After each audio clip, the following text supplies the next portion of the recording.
continue to engage all sides. The Obama administration faces tough decisions in responding to Ukraine's uprising and its fallout. So what can we learn from how the president has responded to uprisings in the past? Back during Iran's Green Movement protests, Obama's remarks showed a pattern we'd also see later. First came, "It's not our business." We respect Iranian sovereignty and want to avoid the United States being the issue inside of Iran.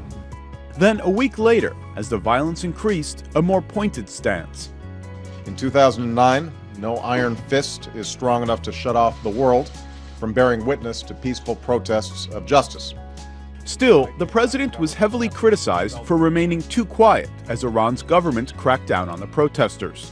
The dilemma in terms of taking the quiet approach is now all of these things are playing out in a global stage. Protesters are demanding that powers like the United States take sides. Very, very difficult to try to figure out when you can have influence with a bully pulpit and when you actually can have more influence through the quiet work over time. A couple of years later, when Tunisia's revolution began, U.S. officials urged restraint between both sides. Urge restraint. It's become a phrase used often by the administration.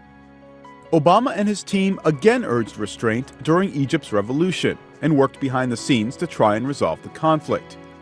According to a survey by the Pew Research Center at the time, only 12% of Americans said he wasn't offering enough support. And domestic politics are one of the countless factors he must weigh. But do Obama's public statements make any difference? It's been a little trickier to convert that rhetoric into a consistent policy.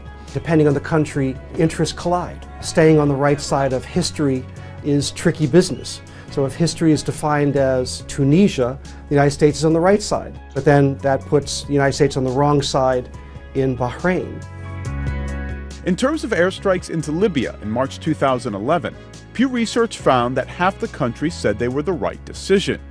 But when it came to Obama's response to Syria, most Americans didn't even think he should be the one to authorize airstrikes.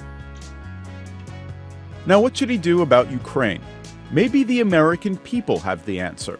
Last December, Pew Research found that more than half of Americans think the U.S. should mind its own business on the world stage. David Botti, BBC News, Washington.